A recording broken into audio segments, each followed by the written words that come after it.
Ladies and gentlemen, welcome back to the Wrestle YouTube channel. We are here to discuss night one of NXT Stand and Deliver.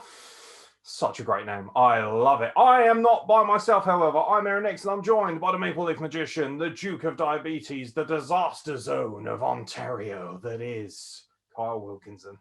First, Ontario is a disaster zone, but no one cares about that. They care about wrestling. Well, they're going to fucking listen anyway. I hear you're in another lockdown, sir.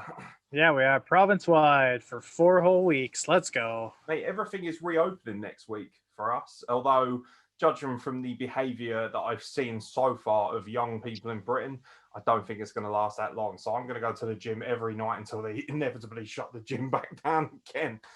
But yeah, speaking of people who have clearly been spending time in the gym, NXT Stand and Deliver night one. Ooh, I'm exhausted. Wow. One night, obviously night two's tomorrow, and in between all the recording schedules and the interviews, we've somehow got to regain our composure and watch another night of incredible wrestling. Did you watch the pre-show, just out of pure curiosity? Like I had it on in the background. I got home late from work, so I just kind of had it. I saw Mickie James was on there for a bit, but I saw Sam Robinson wanted to punch him in the face. I didn't know the other guy. Prick. What is going on with those pubes on his head? They are receding rapidly, aren't they? Anyway, there was some wrestling. There was some wrestling. Zoe Stark picked up her first, what I believe to be her first high-profile win. I don't know, it might have been her first win entirely, from what I can tell, other than, I think she's beaten a jobber or something, but she beat Toni Storm in the pre-show. Oh, damn. Yeah, quite a statement. A good match as well. A really good palate cleanser, particularly when you've been suffering through Sam Roberts. Of course, you could have watched our YouTube channel instead, which, to be honest, would have been far more exciting. But, you know, it is what it is. You'll all learn eventually when we're a mega power in the wrestling world. But until then, I guess we'll just keep plowing away with it. But the show opens proper. Just Christ. Pete Dunne and Kushida opens a show. I mean, if you're going to put out a curtain jerker, this would be the one because holy wow. I mean... Oh, Pete Dunne's new music, by the way. Not a fan. Yeah, much prefer. It's kind of a mix of the old one, isn't it? But they've taken a bit of the edginess out of it and put someone else in, and it just... I don't know. For me, I just feel like, you know, whatever. But it is music, and I'm not going to be one of these fans who, the new music, it ruined the match for me. He's still an amazing wrestler. This match was great. It was technical. Everything you expected it to be. And also, Pete Dunne went over, which I think is very, very important. But for this to open the show speaks volumes. I still feel like Pete Dunne should have been doing something a little bit more...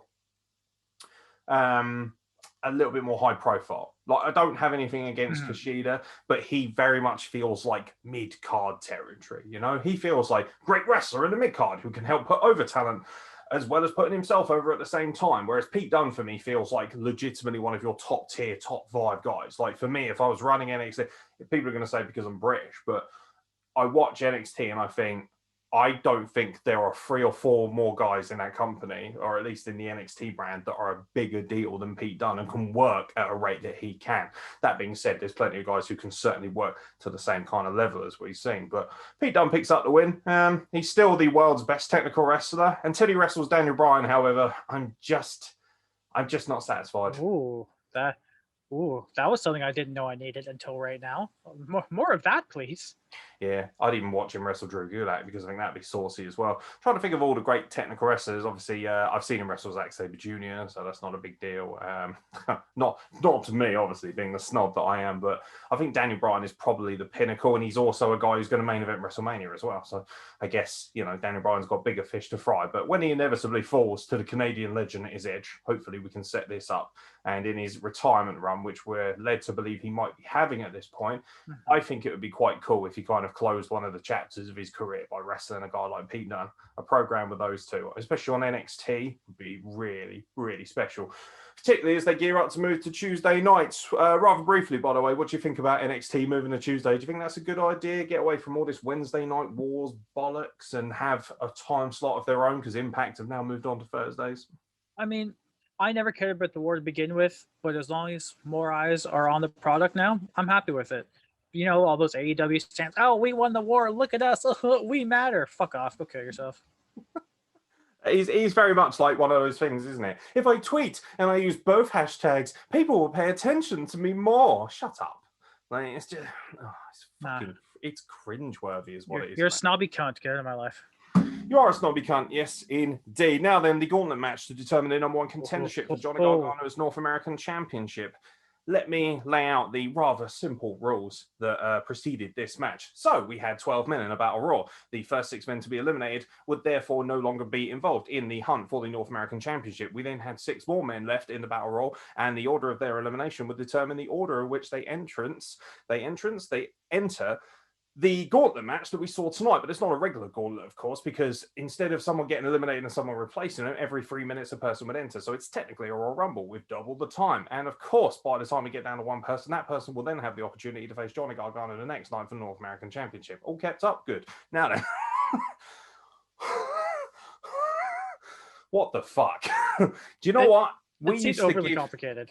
TNA, mate. That's got TNA written all over it. Do you remember the inside-out battle royals they used to do, where they'd start outside and they had to work their way into the ring? No, man. The best one was the King of the Mountain, when they had to like put the belt, only climb the ladder, put the belt on it, and then you win. And then immediately take it off. Yeah. the pinnacle of wrestling, ladies and gentlemen. But back then we didn't mind. Ultimately, there are layers to these sort of things. But this match was actually really shocking because I had it nailed on. I was like, Dexter Lumis all day. It's going to be Dexter Lumis. There's no way anyone else could win. Clearly, he's going to win. You know, he's the only person who makes sense. And they pretty much shellacked him about 5 minutes after he came in. I was like, oh, yeah. Okay. The real MVP for me was Swerve, actually, who started this match. Unbelievable. He is so fucking good. A lot of you might recognize him as Shane Strickland from the Indies. Lights out, one of the best generational talents and one of the best African-American talents going as well. He's really helped swing open doors, and he's helped completely revolutionize what it means to be a Black American athlete. But it's Bronson Reed that goes over. LA Knight once again taking a pinfall. I was stunned that he lost a few weeks ago on NXT. He was handed his first loss in, I believe, his second match to Bronson Reed. Mm-hmm. And here he is losing again, albeit in a comedic slight manner. I liked his work on the microphone as well during the match when he was just, shellacking everybody on the microphone. The way he kicked him as he was walking down. He's got infinite charisma. I do worry about his direction. Or maybe NXT have recognized what happened with EC3 and they've decided, right, we're not going to push him. We're going to bury him. Because that way, when Vince gets hired, we're like, why is he getting buried? He's money. And then he'll push him because he'll have to see the reverse of things. That's what I reckon they're doing at the moment. But Bronson Reed, number one contender. What do you think? You okay with that? I really like Bronson Reed, actually. I didn't know him too much. He was Jonah Rock, I think, on the Indies or something like that. Yeah, no, I never saw a lot of him, but what I've seen in NXT. Volta in a tiny little hall in Brighton once. Well, don't you worry. We're going to get to that big lad in a little bit. But I'm really excited. I love Gargano. I know some people don't like his little shit-eating heel run, but I mean, I love everything he does. I think it's been fantastic when he just like standing at the top of the ring, just going, yeah, you win. Good job, buddy. And he's going to get his shit pushed in tomorrow. And it's going to be amazing. Yeah, I kind of feel like Bronson Reed is going to be picking up North American Championship. Johnny Gargano, to me, doesn't need a title in his current role as this dickhead heel. To be as entertaining and as hilarious, I think he could lose every match and we'd still love him because I think he's amazing. I think he's been a revelation as a heel. And hopefully that will serve him well as the smaller guy going up to the main roster, because sometimes smaller guys can get lost in translation or mistreated. And at least here, he could branch out and be like Sami Zayn, where is he ever going to be the champion? Probably not, although we'd like to think so. Hey, we might get lucky and Vince might die before then. I say get lucky. He might move away. Sorry, we're not allowed to use the term die or murdered. Vince might get excommunicated from his breathing apparatus, at which point Johnny Gargano might have his opportunity on the main roster. But it's going to be a good match nonetheless. I thought this gauntlet match actually is the sleeper hit of the night. People aren't going to remember it because of everything that went after it, and it didn't have the main event feel.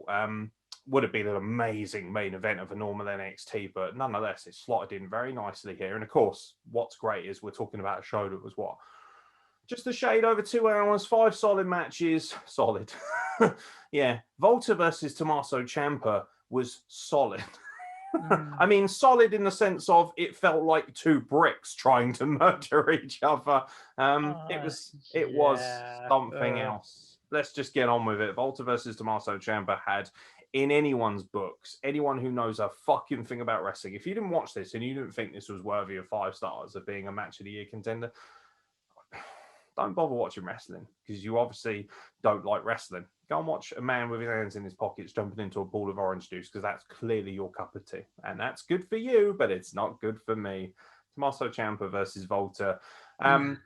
It was what we expected it to be, or at least I expected it to be. I don't want to sound like a raging smart, but come on. Like, if you know even the slightest thing about wrestling, you know that Volta is one of the best wrestlers of this generation. I think Volta has the best quality matches of any wrestler in the world, because we're not saturated by him, are we? We don't see him wrestling week in, week out like a Cesaro or a Seth Rollins. Volta feels very special.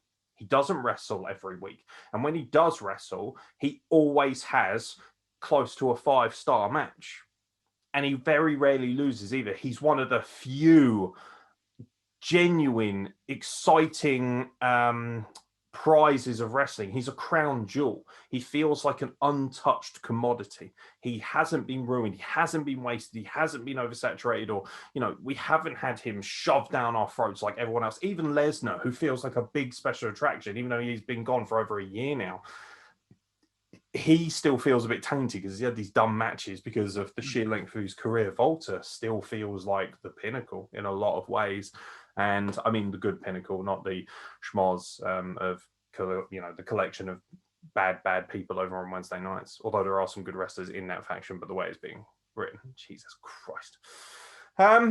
Yeah, I don't really know what to tell you other than if you don't watch this match, then you are severely hampering your ability to enjoy wrestling.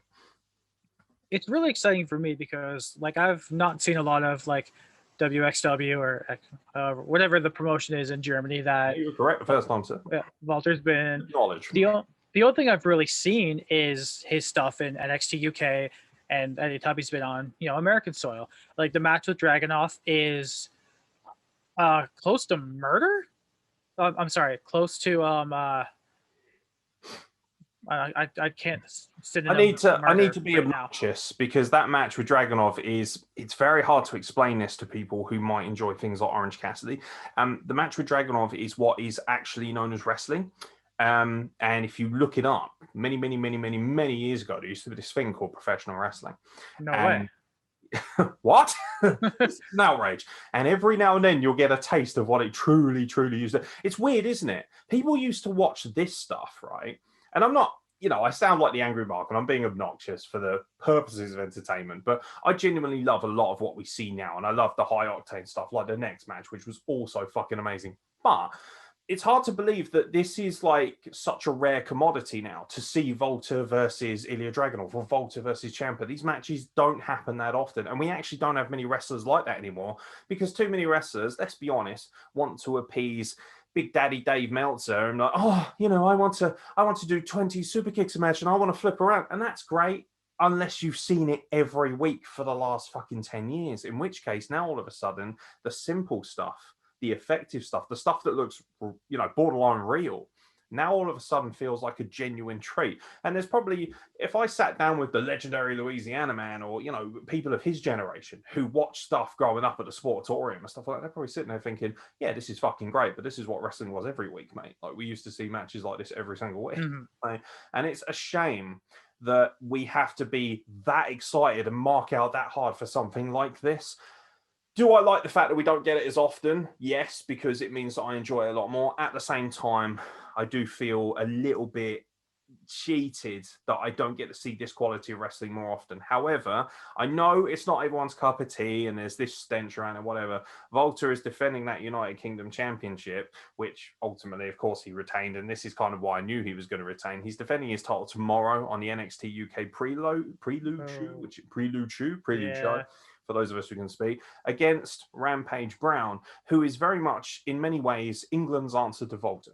So if you want to watch another match like this, which is going to be physical and violent and hard-hitting with no nonsense and no frills, just genuine, hardcore, emotional impact, watch NXT UK tomorrow. It's available, I believe, at 3 p.m. Eastern, whatever that correlates to if you're in North America, 8 p.m. Greenwich Mean Time. Greenwich Mean Time? I can't speak tonight. Basically, 8 p.m. in the UK. And him and Rampage Brown are going to have an absolute barn burner. That's the only thing that took any shine off this match for me, is the fact that I knew he was going to retain because they advertised him defending it tomorrow, so, but they couldn't obviously advertise him defending it on Thursday, which is tomorrow, because for NXT, because that would have meant he would have defended it in the UK and then literally 4 hours later would have had to make it to Florida, which, I'm an optimist, but that's asking a lot of Volta, to be honest. Although if any man can swim the seas at that kind of pace, it probably is the kaiju that is Volta. But man, it's special to see matches like this. And once again, we're also reminded of how fucking special and how good Tommaso Ciampa is, and probably wildly underrated. I mean, a chop finished the match, man. I popped for that. Yeah, I saw some people whinging about that. Do you like the sudden impact of the finish? I mean, it was like very just kind of, it just happened. Like, I'm like, oh, I mean, it's over. Okay. I didn't think it took anything away from it. I still really enjoyed it bell to bell because, I love chops, man. The sound of a knife edge chop just holds his chest, man. It hits different, and I mean that literally, because Walter's hand is the size of the moon, and he just throws it at Aaron Grimes can confirm. It was. I had so much fun watching this, and like you say, Walter's so special because you don't see him all the time, and I would like to see him more. Yes, more of this, please. Yes, we would. My apologies for Carl Wilkinson's phone interfering with the feed, ladies and gentlemen. I'm getting some. But then we're near the microphone. I don't even know. No idea. You know what it is. It's something's got to go wrong when we're recording these, but I'm not editing it. Fuck you. After all of that, you would have been forgiven for not having much left. And you still got 2 matches to go to crown the newly vacated NXT Tag Team Championships. MSK took on GYV and Legado del Fantasma in a triple threat tag team title match. Let's get right to it. MSK finally climbs the mountain. The Rascals, they punctuated us for so long. Desmond Xavier follows us. Obviously, I know Desmond. I've spent so many times and so many hours of my time watching the Rascals and waxing lyrical about how good they are. I remember having lengthy conversations with past co-hosts like Nick Payne about how good these guys are, and people need to pay attention to them more. And now you get to see them in somewhat of a spotlight as the NXT Tag Team Champions. And this is cool. And it's not just cool because the match was amazing, because it was. It's cool because all 3 of these teams are guys that in some form or fashion feel very much like they deserve to be at the top of the mountain, but haven't quite reached it yet. I think GYV have still got so much going for them. I think they're fucking incredible. They were the guys I was supporting rather shamefully. I love MSK, but I wanted GYV. Obviously, it's Britain, isn't it? Come on, you got to support the British, the Nationals. But this was really special. And watching the outpouring of emotion, very similar to that Dusty Cup Classic. And just a really cool emotional moment. And it's very hard to try and be eloquent and try and express how I feel about seeing 2 guys who are that special and that lovely and that cool, who have held up wrestling with a real high standard, when a lot of other wrestlers have, let's be honest, muddied the field and really ruined our expectations of what to expect from people. These 2 guys carry themselves beautifully, especially Desmond Xavier, aka Wesley. And I love it. I really do. I love it. It's a cool fucking moment to see those guys reach the pinnacle in many ways of what tag team wrestling is, because people can shit on this division, but right here you had 3 world-class tag teams. So, the fact that they alone were able to step in, and you didn't even have Breezango, you didn't have Lorcan or Birch who were available to defend their titles. And you think about all the tag teams that have preceded them in the NXT tag team division, I thoroughly disagree. I think this is one of the better booked tag team divisions in the world. And having MSK on top right now, that is a massive, massive appeal and a massive draw, because so many people love who they are. I mean, I remember watching their stuff at Impact before they came over here. Like, having incredible matches with the North, like week in, week out, because they wrestled probably like, I swear, like 4 or 5 weeks just in a row, and it was amazing stuff. And then they come over here to NXT. They win the Dusty Cup, which I honestly didn't expect. I thought GYV was going to go over because they didn't win last year. And then they come into this match. I'm like, near the end, when GYV had them like in those submissions, I thought they were gonna tap, and my heart was going. I'm like, go, please, boys, please don't. And then turn it around, pick up the victory. It was incredible. It was emotional. Seeing these guys at the pinnacle of the division in NXT is so heartwarming. Yeah, there was also so much of a there was a lot of iconic imagery going on tonight. You had Volta chopping the announce table, which looked amazing. However, I think when they zoom in on it, you can see where they've kind of rigged it. And I just thought, no, you didn't have to do that. That's where wrestling can really annoy me. It's a little thing, though. And also, like you say, that moment when it looks like he's about to tap and then he's holding on to his hand, and he actually is holding on to it until he passes out, which is very cool. And, each match meant something. It had a psychological build. It had a story that was told within the match. We didn't need over-the-top, unnecessary, carny promos in between every match like they can do on the main roster and other shows as well. They just went out there and they rolled out 5 world-class matches. And even the pre-show match, had its place very nicely. Arguably one of the better pre-show matches I've ever seen, because pre-shows are normally hot garbage. So it was really lovely to see 2 women plying their trade like that. But this is a cool moment. Normally, they give you stuff like this, and they give you a chance to simmer down or settle down. If this had been the main roster, this would have been the time when they rolled out Heath Slater versus, Brian Myers, or something like that. Not at NXT, though. We go straight to the main event. The NXT Women's Championship is on the line. Io Shirai, who seems to have been champion forever now, defends her title. I believe she won it in your house, didn't she, in that triple threat? She did, yes. Ever since. Yeah. So, I mean, that's under a year ago, to be fair. People have acted like, it's an Asuka reign where she seems to have been it forever. I think about 6 months, give or take. Yeah, I think the critique I think the critique for a lot of people might be that Io Shirai isn't very entertaining from a character standpoint, but I feel like that's not necessarily fair because her character is portrayed more in-ring than it is outside of the ring. So like Jushin Thunder Liger is wickedly entertaining. Congratulations, by the way, on being inducted into the WWE Hall of Fame. That is a weird image to see.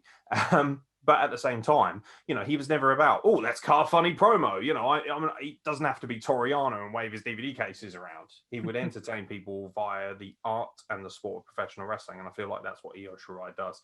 Raquel Gonzalez has quite literally stolen Cameron Grimes' gimmick of to the moon, because she is just rocket strapped like nobody's business, and she's so unstoppable. And the great thing is, because she's a woman's wrestler and because of her size, it's going to be really hard for them to fuck her up on the main roster too. Case in point, Rhea Ripley, who's already in one of the highest profile matches of WrestleMania, and she's quite barely had a match. So Raquel Gonzalez looks like she could be very much elevated to the same kind of level. She's got everything. She's beautiful. She's powerful. She's got, an incredible in-ring presence, actually. I think she works really well for someone of her size. And this match was proof, because the one thing I would say about Raquel Gonzalez is most of her matches are just her destroying people, or even Rhea Ripley. It felt like, them knocking 7 shades of shit out of each other, but it's always been about a power game. How well was she going to do with someone a lot smaller than her, who was very frantic and energetic and different? She's kind of rabid, isn't she? Her style, Io Shirai, the idea that she's this scrappy lunatic who will stick a bin on her own head, never mind someone else's. And that's the best thing I've ever seen. Yeah, great match. And I kind of feel sorry for the girls, because they had to go after 2 of the finest definitions of wrestling ever. But that doesn't mean that they didn't shine an incredible light on what women's wrestling is. And, we don't have to make a big deal of the fact that the women main evented, because if there's one thing WWE has been doing for quite a while now, women's main events. It might be a big deal to some other people, but to them, it's just another opportunity to show why women being in the main event should just be the norm. It should not be an exciting prospect at this point, it should be the norm because these women are as good as any man on the roster. And this match was fucking great. And we have a new women's champion, as I predicted. My predictions were a little bit all over the place, but I did have this down and I couldn't see anyone but her winning. And I think now is just the right time to take the belt off of Io Shirai because I think people are just starting to get a little bit, shall we say, exhausted with the run. So I think now was the perfect time. If she had lost Raquel Gonzalez, I think people might have been a little bit too pissed off. And NXT are really good at finding the balance. Have you noticed that? Very rarely do they do something where you think, fuck's sake. I never ever watch NXT and think, oh, fuck off. What is wrong with you? I never feel that way. I do on Raw. I do on SmackDown. I do on AEW Dynamite. I do on every major wrestling TV show. But NXT very rarely does that. And that's one of the reasons why it's my favorite 2 hours. They always seem to know just how to keep it at the right level for you and then just take you over the edge when they want to. And they did that again here. I mean, speaking of going over the edge, another Hall of Fame for you to try to jump off of. By the way, that skull was really fucking cool. Just in general, it looked really, really neat. But, you had to jump off something. It's almost like Shane McMahon syndrome. It was reminiscent of something. I'm trying to think. I think they even tweeted it out, but I wasn't paying too much attention. Is it Deadly Game? The skull from that? I think it might be. I think so. If I can find it, I'll stick it up on the screen for you. Deadly Game. And I'm pretty sure they showed an image of Austin walking past a skull that was smoking, and it looked very similar to that. And it felt like almost like an homage. And it must have been, otherwise they wouldn't have tweeted about it. They don't normally do that. So we got our pumpkin, we got our In Your House set. Every time they, give us a set, they give us the one we want as well. The aesthetics of everything that they do with WWE NXT is just so well laid out. It's not just that. And also, we had more fans in as well. They still persisted with the insufferable piping in of chants, which I hated. There was a point during the tag match where the crowd were clearly not chanting and they were going, this is awesome. It's like, they can chant for themselves. There's like 200 people in there. That's more than enough. And that aside, it's just great. I just love NXT. I thought this was a great night. And seeing Raquel Gonzalez with the show going off the air with a little logo in the corner, as you expect, and no shenanigans, just amazing. The only downside to the main event was the fact that Jinder Mahal's pot of vinyl ejected Dakota Kai. That infuriated me beyond belief. But other than that, completely acceptable. He looks like one of the Bollywood boys on steroids. That's what he looks like. Just juicing him up real quick. Hey, it's like, get out there. I want to see my referees jacked. I reckon Triple H, like when he does all his weight routines, he drags all the referees with him because they're all fucking shredded. Like, yeah. Like, the refs all, you can tell that a lot of the refs used to be, long-term wrestlers, like Drake, for instance, who everybody loves. Drake Wirtz, I think his name is. He was champion, I think, in PWG. So, he was really, really, really fucking good as well. But no, great match and a great night as well. Looking forward to night 2, sir. I am. Hopefully, I'm not exhausted after work tomorrow, but we'll see. Going into people's homes is not something I feel like doing anymore. So might be, hey, I've got your appliance, but it's going on your porch. Have a nice day. Bye-bye now. The way you started that was really terrifying. Like, going into people's homes isn't quite what I expected the job to be. I was like, hey, you can make it whatever you want if you dress like Tony Khan does. Oh. Ooh. Anyway, that'll do, Pig. That'll do. Any closing thoughts on NXT Stand and Deliver Night 1, sir? I'm very excited for night 2. Kyle O'Reilly and Adam Cole is going to be. I'm going to leave it there, but you guys know what I'm thinking. I don't think my heart can actually withstand that. Like, I had a really good time chatting to our mate Trish, texting her while we were watching the show, and because she stayed up to watch this, which I thought was really sick, because I know she doesn't stay up to watch as much wrestling nowadays because she's a responsible human being. But, we were both kind of like very emotional about MSK winning and seeing the women do as well as they could and feeling very empowered about all that, and then thinking, Jesus Christ, tomorrow night is... Not only have you got Finn Balor and Karrion Kross, but you've also got, that match, Adam Cole and Kyle O'Reilly, which has a masterful build, something truly, truly different, truly special. So, yeah, I think night 2, man, I'm really exhausted, which is alarming because we got night 2 of this and then also Impact, which I will actually bother to watch tomorrow because I love Impact. And then you've got Friday night WrestleMania, Spectacular SmackDown, and then you've got 2 nights of WrestleMania to watch as well. And I've got to fit in 4 interviews in that time as well. This is why I'm slowly dying, but it is worth it for all the content that all 10 people are going to watch. I'll keep going. Eventually, we will get the recognition we deserve. Carl Wilkinson, thank you for joining me at the Wrestle Plug for NXT Night 1 of Stand and Deliver. Your pleasure, buddy. Well, we'll be back tomorrow to do night 2. I will be definitely looking even more worse for wear, ladies and gentlemen. Oh yeah, you think I look bad now, guys? I'm going to be dead tomorrow after watching Kyle and Adam murder each other. What's left of this cold, dead heart cannot take it. Yeah, I was speaking to Cam earlier, and I said that I've watched that promo package about 50 times. Okay, and you can watch it back on our NXT Stand and Deliver prediction show, which I highly recommend you do because it's just a masterpiece. Cannot believe I got away with a copyright for that, by the way. But it is what it is. Fuck off, Vince. But ultimately, oh, sorry, just dropped my mouse, everyone.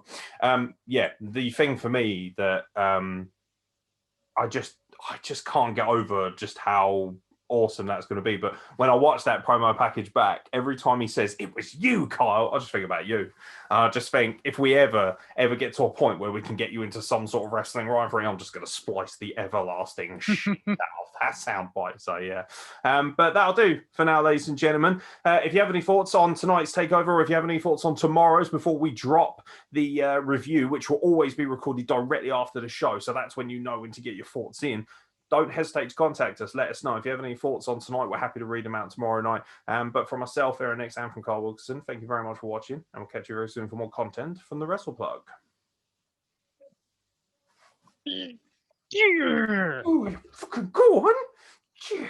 Fucking get it. Get all those Volta dicks on a beach. Shit.